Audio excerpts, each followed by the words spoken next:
Welcome back to the channel. My name's Carl. If you haven't been here before, we're on part 3 of the Airfix Battle of Britain Memorial Flight gift set in 1/72 scale. And for this one, what we're going to do is we're going to do the Lancaster, which is, to me, the biggest challenge in this kit. I've loved doing the 2 Spitfires, and you can see the previous reviews and builds of those 2 aircraft on my channel. So if you haven't seen them yet, it's worth jumping back and having a quick look at that. Anyway, so we'll just move on now. We're starting this Lancaster. It was a huge challenge for me. I've never attempted anything like this before in my life, so let's see how we got on. Okay, in this image you can see that we've got some various parts laid out here. We've got the 2 halves of the fuselage, the whole of the floor of the internal part of the cabin, 2 spars that we're going to mount the wings on later, and just to the right of the actual cabin floor you can see the assembled navigator's table. Now in the sponge bit just above, that's just out of the photograph, which I missed, yes, is other parts of the actual cabin themselves, you know, where the pilot sits, where the bomb aimer sits and stuff like that. There's sub-assemblies there that we can see. At this point, like I said in probably the previous video, that I've decided not to undercoat prime everything while it was on the sprue, because I found I had difficulty before because of the amount of paint that was on the attachment point, so I had to scrape it off, use a bit of super glue and stuff like that, and it's a lot easier to assemble sub-assemblies before priming and then glue the sub-assemblies in, because the glue obviously bites better plastic against plastic. As you can see there, also there's a few ejector pin marks in the cabin floor that are filled in that would have been visible through the cockpit window, because it's quite large. Even though there's a lot of windows there on the cockpit there and the framework's all over it, if you look through it you can still see the cabin floor, and I didn't want any sort of like ejector pin marks sitting there. I presume those ejector pin marks were on that flat bit of the cabin floor, just because the underside of that cabin floor is actually the bomb bay, the roof of the bomb bay, and it's really detailed. So it probably either wouldn't have looked very nice, it'd have been difficult to sort of deal with, or it's easier to have the ejector pins eject the sprue on a flat surface. And but because it's all nice and detailed on the bottom, I was looking forward to like working on the bomb bay, but as you can see later, I decided that we needed to have the bomb bay doors closed. Right, on this image you can see I've actually started applying the paint. So the first stage of this was to get some primer down, and I just used the Vallejo grey primer, and that went down really well.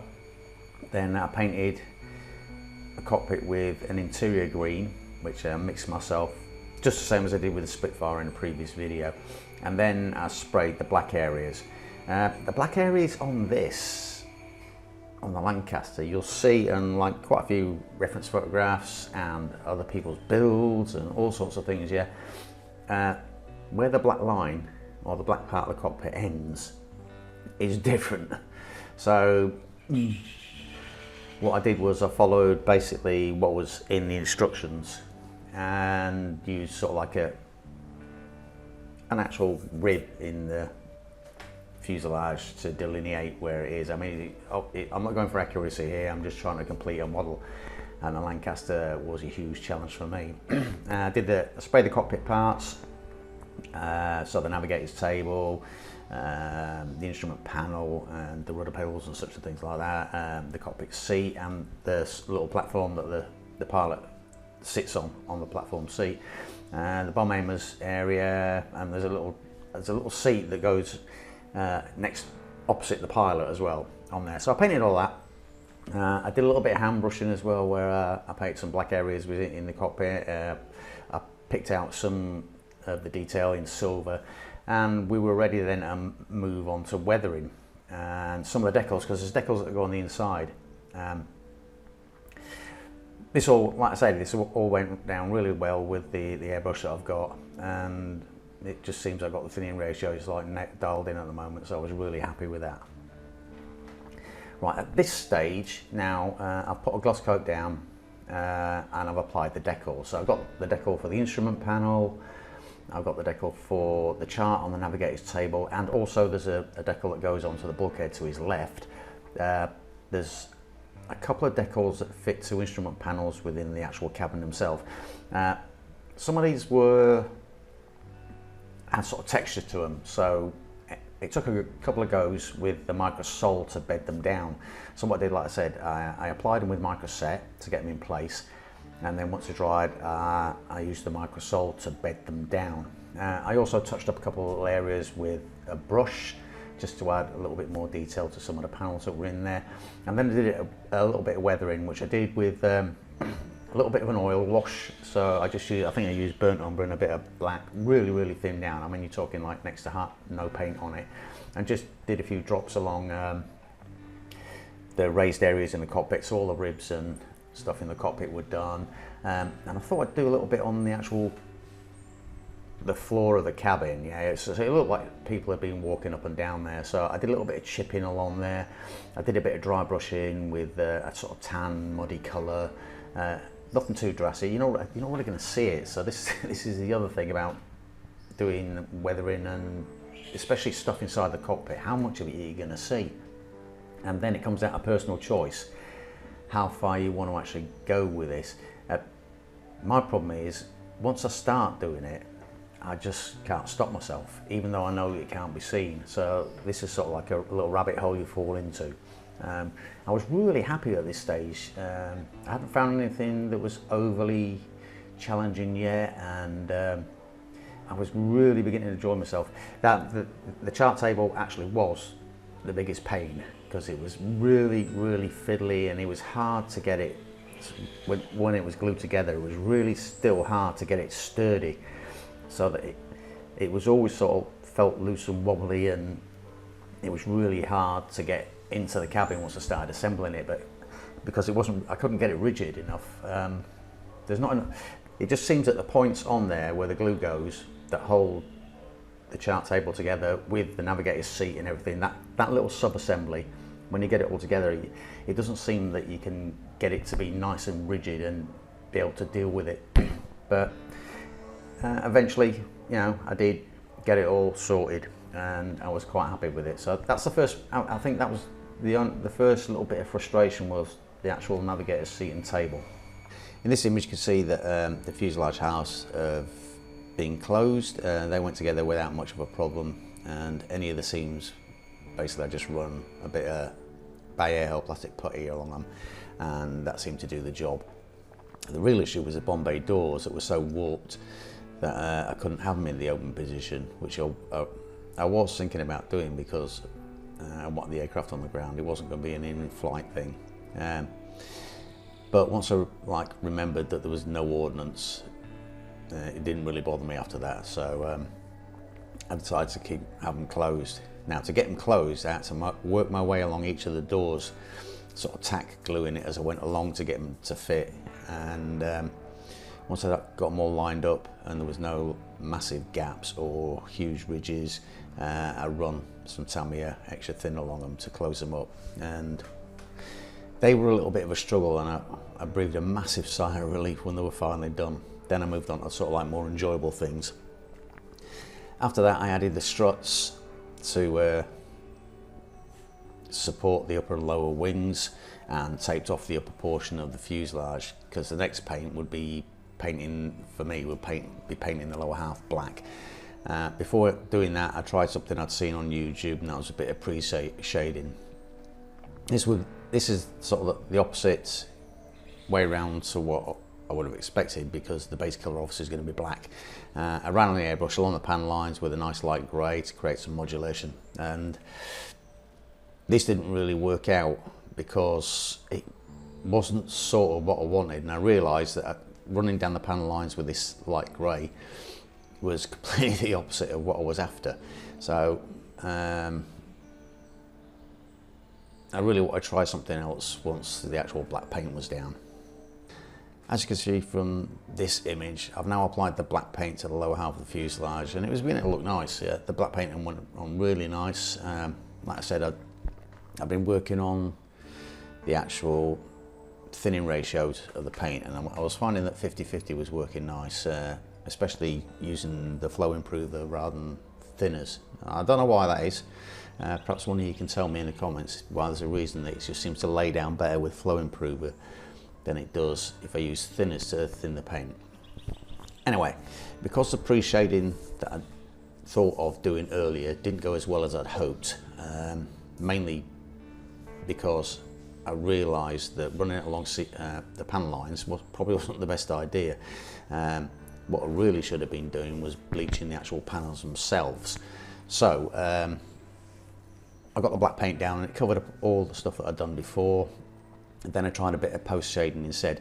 I didn't really go to town on this, I was just testing it a bit, and thinned down the paint sort of like with a light grey, and I thinned that down to 80% flow improver and 20% paint.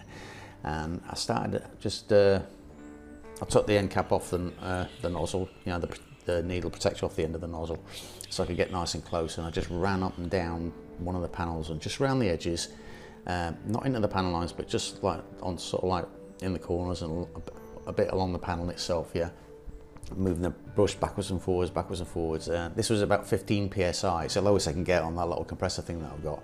So I had it on minimum pressure, and I was just running it up and down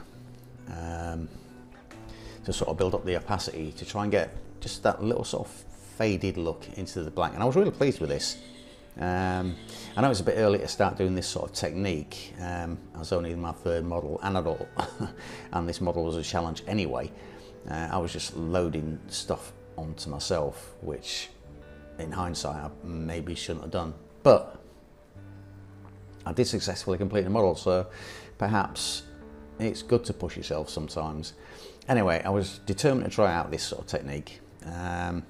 And if I made a mistake at this stage, it wouldn't really matter, because then I could just paint over it with black again and start all over again. Right, now we move on a bit, and this build was finally beginning to look like an aircraft, and I was pretty excited about the way it was beginning to look.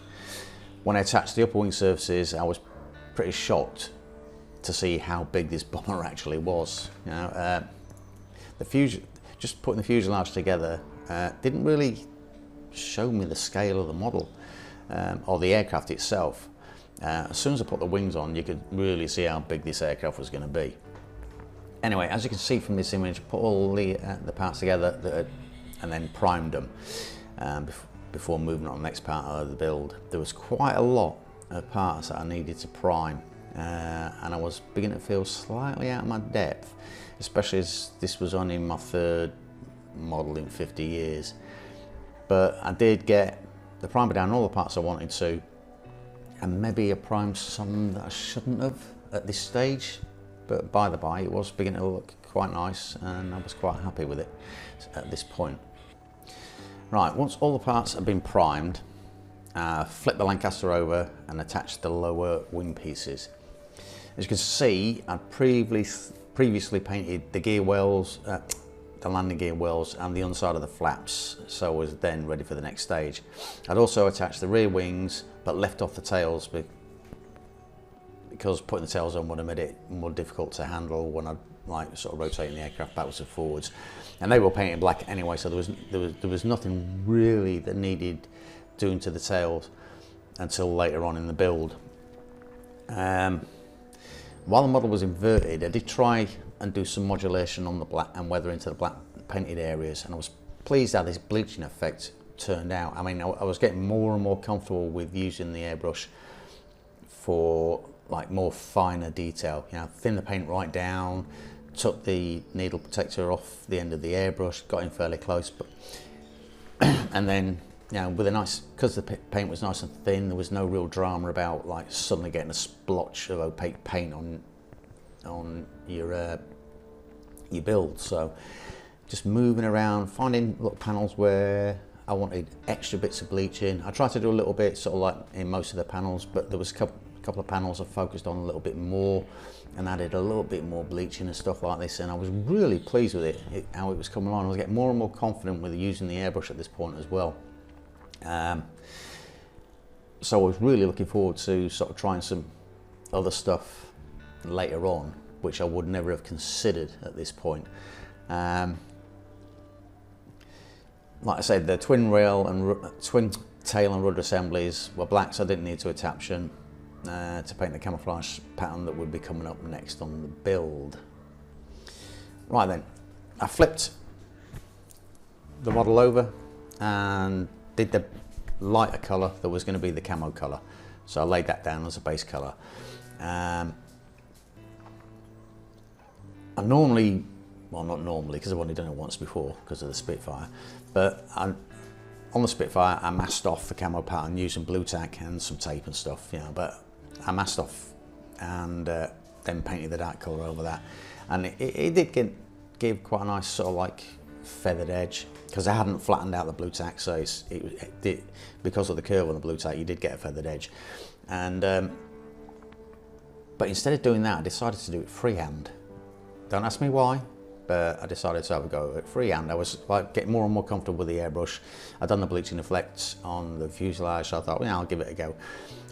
Because the thing is, if it didn't work out, I could always just tape off as close to the edge of where I'd done it already and then just paint it in. It wouldn't have been a problem at all.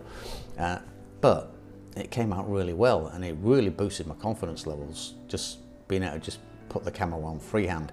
Now, if it had been maybe a different aircraft rather than Lancaster, because on the reference photographs of the Lancaster I've seen, the actual edges of the camo were like fairly soft. They weren't really hard delineated edges, so I was comfortable with how it came out. Now, the other thing is, I was so happy with the freehand paint of the camo that I just pushed myself that little bit further. And this was mainly to see if I could control the airbrush. It's basically the more budget of the gallery airbrushes, so I wanted to see if I could actually do any finer work. So what I did was I grabbed hold of the light colour for the camo, thinned it down to 80% flow improver and 20% paint, and then just added, I think it was only like just one drop of white or something into the colour, just to slightly lighten it. And I thought I'd try some modulation over the top of the camo pattern, and I was actually really surprised how nice it started to look. Because the paint was thin so much, the effect was hard to notice at first, and I realised that with each pass it would increase the opacity in that area. So I just kept the brush moving, and I picked little areas where I did a little bit more. But the idea, what I have noticed with this, and I don't know if there's anyone out there who's watching this who hasn't tried this before, the key to this that I found is keeping the airbrush moving. Just go random little squiggles everywhere.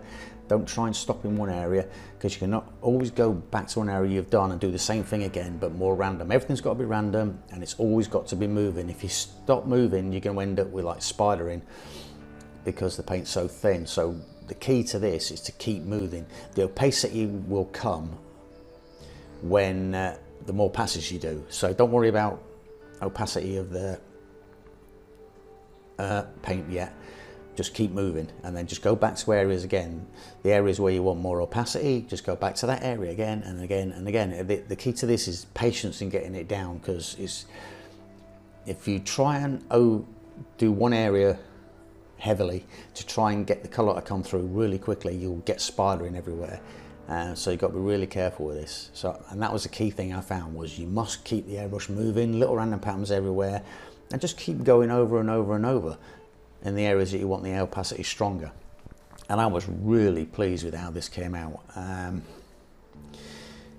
Obviously at this point I had the needle cover removed, because I want to get as close as possible with it. So I also had to be careful not banging the needle. And this actually was a huge step forward in how I was thinking about modelling from this point on. It was like, wow, I can actually do it. And as a novice, it was hugely exciting to be able to successfully attempt something that I thought was way too advanced for me. Right, this shot here is just to show you the difference of how modulation looks against the flat just basic colour. So as you can see, that aircraft was painted with the lighter of the camouflage cover, and got really nice coverage all over. And then on the port wing, you can see I've done the camo pattern and also put the modulation in, and the difference is quite stark really, and it really does look so much nicer than just the flat colour. So I just wanted to show you that image so you can actually see what the difference is once you start doing this sort of modulation sort of stuff. Right, this image shows like the whole aircraft painted with the camo scheme and the modulation applied to the lighter colour and the green. So the effect you can see is quite nice. I was really pleased with how this came out. Right, knowing that I wanted to gloss coat the model completely before adding decals, which was going to be the next stage, added a lot of the sub-assemblies that I'd previously painted off the model, such as the propellers, landing gear, the tails. I pulled the foam out of the cockpit and put the mast canopy on, and now it's really beginning to look like a Lancaster, and we're ready for the first of the gloss coats on the body of the aircraft. Okay, as you can see with this image, I got the gloss coat on, and then I waited 24 hours for the gloss coat to sort of like dry and cure before I went ahead and applied the decals using the microset and microsol. While applying one of the long decals on the leading edge of the port wing, I think it was, I completely destroyed it, and I was gutted. I thought everything, even though there were some parts were a struggle, I thought I'd been doing really well to this point, and I was just devastated. And I thought I'd pretty much ruined it. So anyway, but my wife said, why don't you just airbrush the lines on? And I thought to myself, I just haven't got the skill to do that sort of thing. I wouldn't know where to start. And I just thought it was completely beyond my capabilities. In the end, I thought, right, okay, I'll give it a go. And what's the worst could happen? You know, I'd have to just strip off the gloss coat, strip off that paint, and then maybe repaint it on. But the point is, I already had the decals down and things like this. Oh no, I didn't. That was the point yet. I was using this decal to be able to put the randles on, so I could have got away with like removing that decal and then repainting over the area again, and then trying the airbrushing again. So what I did was I just got some really thin pieces of tape. I knew that the gap between the two lines on the decals was something like 3 mil. I knew each line was just under 1 mil. So I just went through it. I managed to get the lines down, but I did it on the starboard side as well because I wanted them to match. I didn't want a decal on one side and no decal on the other side, because they wouldn't have been the same size, and it would have looked, I'd rather they both looked a little bit large than having one that looked a bit off. It would just been unbalanced. You probably would have been able to see it straight away, you know, because the difference would have been glaring, I would have thought. Anyway, so I did it both sides, and even though they turned out slightly thicker than they would have been with the decal, you really don't notice. From that, once I started working on the rest of it, I didn't even notice that the lines were painted on, and I was so relieved.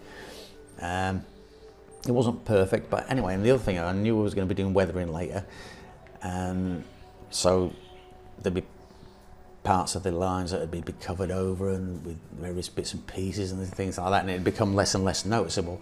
And once I'd done it, I thought, you know, from my experience level, I thought it actually turned out quite acceptably. Right, now we move on to weathering. This is one of the things I was really getting excited about, because on each of the previous 2 aircraft I've done a little bit of weathering. The first one I did a little bit, the second one I did a little bit more than the previous one, and this one I really wanted to do a bit more. I wanted to see if I could just boost my skill level by doing a bit more. And because it's Lancaster, it's part of the Battle of Britain memorial flight, it would have been maintained quite well, yeah, and the weathering wouldn't have been as bad as if it had been on an operational bomber.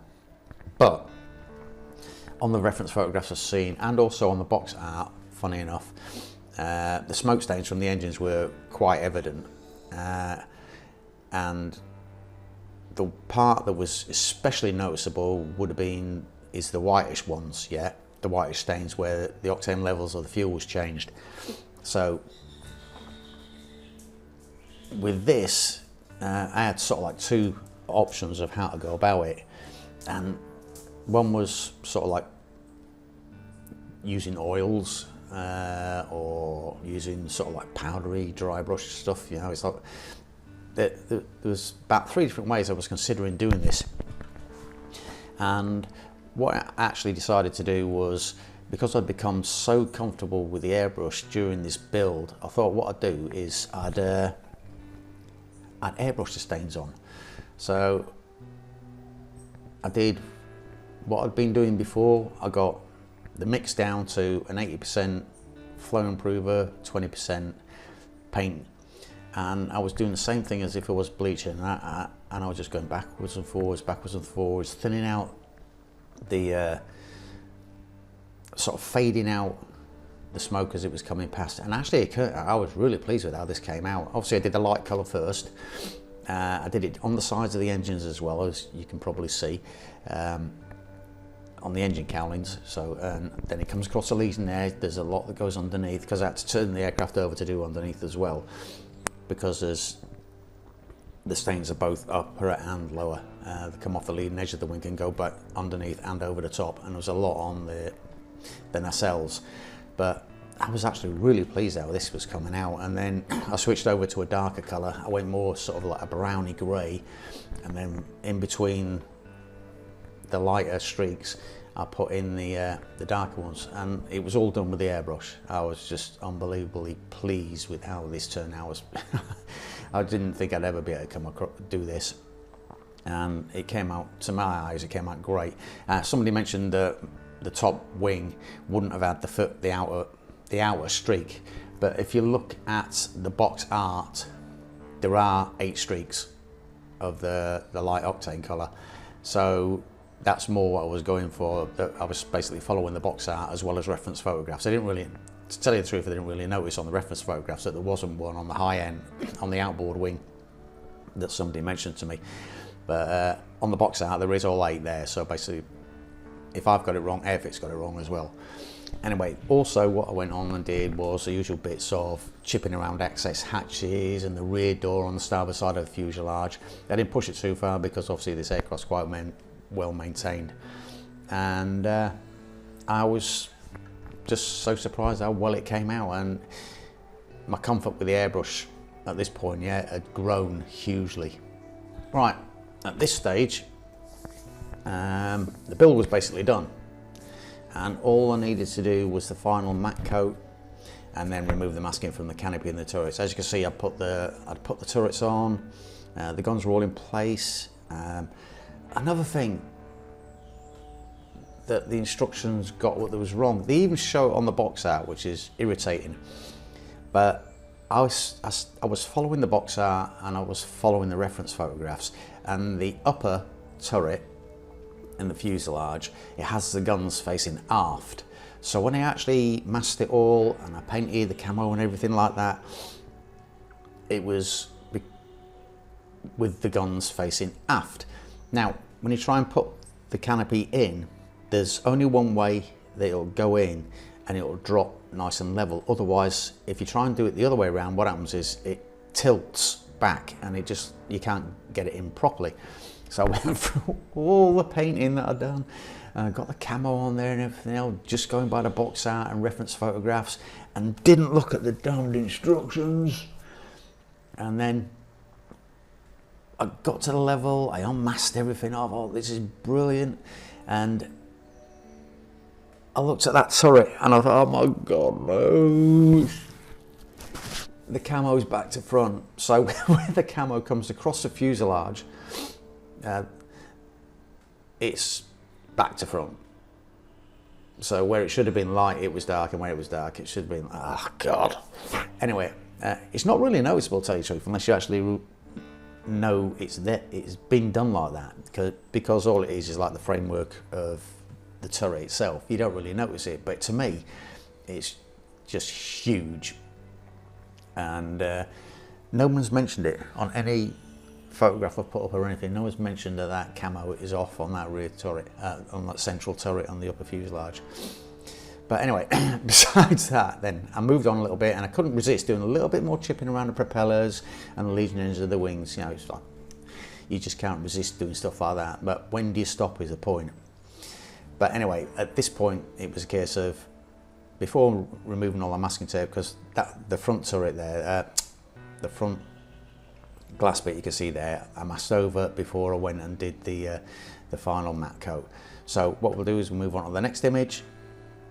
Okay, we get to this last image and finally the Lancaster is finished. And I was really proud that I'd managed to bring this build to completion. The challenge of the Lancaster was so much more than it was for the 2 Spitfires that were included in the gift set. And this aircraft definitely tested me as a noob. But it also allowed me to learn a lot of new techniques which I can use in future builds, and I never would have attempted these before until I saw videos on YouTube and also the Facebook group that Moz runs. All these little bits and pieces like give me the courage to have a pop, have a little go. So at the minimum it taught me not to be afraid to have a go. And as you can see, we've got the 3 aircraft there. We've got the photo reconnaissance Spitfire, which is the first model I'd built. Then we've got the Spitfire Mark IIA, and then finally behind those 2 is the Lancaster. And that's the whole gift set completely built. Right, now we go on to my thoughts on the gift set as a whole. For me, it was definitely worth the money I paid for it. I was lucky enough that it was on offer on Amazon for $50 at the time. It's supposed to be $65, but also there was an extra coupon which made it $35, and that allowed me to buy it. Because I'm a Navy pension, I probably wouldn't have been out of stretch to the $50. I was looking for a model to get me back into the hobby after being away from it since I was a child, or teenager should I say, ish, yeah. And that coupon that you applied to it, it made this gift set huge value for money buy. Now the Lancaster itself was a huge step up from the Spitfire, so when you're going through the gift set, you'll find that the Spitfire's a nice aircraft to build, not too challenging. They give you a chance to get your feet under the table, as it were. It's just get going in modelling if you're a noob like me. But once you get to the Lancaster, it's a whole different beast. And if you're new to modelling like I am, like I said, then expect to be challenged when you get there. The only thing is, I would say, is just take your time. Don't give up. Watch a lot of videos on techniques and things that show you how to basically simple things like gluing, fitting parts, when they're not perfect, the fit's not perfect, how to adjust them to get them in there. And my main thing with this is patience. Take your time, don't try and rush it. Dry fit until it fits, then put the glue on.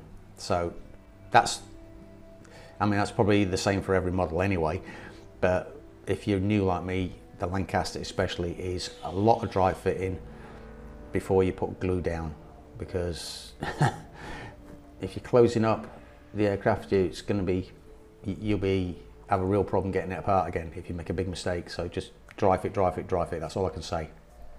Right, my only real gripe with this kit, and I've heard the same about starter kits as well, I've seen them on videos on YouTube, and also I come across the same thing when I got into this. The paints that are supplied, they're Humbrol paints, and they're supposed to allow you to complete the kit with a basic paint job on it. And I can guarantee that if you expect just to buy this gift set with the brushes, the glue and the paints, then be able to assemble it and paint it with only what's in the box, you will be disappointed, because at least 4 of the paints out of the 12 that were included in my gift set were unusable. I couldn't rehydrate them. There were others that were close, but I could get them back. And what I did find was the ones that were close and I could get back, I really couldn't get them back properly. They ended up being really sort of gritty. So don't rely on the paints. So if you're going to buy a starter kit, and if you're going to buy a gift set with included Humbrol paints, discount the paints. Don't rely on them. You'd be better off buying some paints if you're going to do that, because you will be disappointed. Like I said, at a minimum you should invest in some decent paints to complete all three models in this gift set. Right then, out of 5 stars I would give it 4, and that's just because the models were so much fun to build. The models themselves I really enjoyed. I could have been harsher and given it a 3 or 3.5 because of the warping of the Bombay doors on the Lancaster, and the fact that Airfix insist on throwing all the sprues in a single bag, which is asking for damaged parts. That's another big gripe of mine with Airfix, is they throw all the sprues in a single bag. And especially when you've got lots of sprues, it's not too bad when you say the Spitfire probably, but when it comes to the Lancaster and you've got a lot of sprues in there, you're going to get bent parts, broken parts. Now aerials probably won't survive. It's really irritating. And I just did a review on an inbox review on the Tamiya Messerschmitt BF109, I think it was a G6, and each sprue's in its own bag, which means they're protected. So Airfix, really, that's 2 things that you really need to sort out. Is 1, the paint supplied with the starter sets and gift sets, and 2, sprues in individual bags. Right, that really would have dropped my rating down, but because of the enjoyment I got from the gift set and the value for money, don't forget I got a lot of discounts on it, you know, I felt I'll stick to my 4-star rating just because of the 3 models that you get in the gift set. So if you're looking for something to start to get you back into modelling like I did, it's well worth looking at this set. You get 3 aircraft in there, and you can, the Spitfires are probably fairly simple. I'm not so much simple, but they're a good way to get like started again. Yeah, they're not too challenging, but the Lancaster itself will challenge you. So, and actually that's a good thing. So to me, value for money, massive for this gift set. And I'll be happy to buy, I mean, I've got more Airfix, I've got another Airfix model I'll have a go at. I think I've got 2, because I've got 1 coming as well, and I've got a couple of Tamiya ones. So that's basically it. All 3 models complete. You've seen all 3 builds in sort of like a slideshow format and description, and heard at the end what I think about the gift set as a whole. For me, it was worth the money, and I'm just addicted to this hobby again now. So I hope you enjoyed the video. Don't forget to like, comment, comments, advice. Yeah, I love hearing your thoughts on techniques and things like this, because I want to learn. That's the whole point. I want to get better. Each build I want to get better and better and better. So I want to hear what you think about certain techniques or what stuff I should try, you know, as long as it doesn't involve buying stuff. That's the main criteria, because I live on a Navy pension. I can't dip out and buy the latest paints or the latest tools or things like that. And we're also talking about, I want any advice from out of the box builds. So don't talk about like photo etch and stuff like that, because I can't afford to buy photo etch, different decals and stuff like that. I can't afford that. So everything that I'll be doing will be out of box builds at the moment. So I'd love to hear advice on that. So also don't forget to like as well, because it boosts you on YouTube, so I can start producing more and more and more videos. I'm going to do some more inbox reviews, and I'm going to start work on the BF109, and hopefully the BF109 videos will be not slideshow stuff. They will be filmed, because that's the next step. I really didn't expect to be putting these on YouTube, so that's why they're not filmed.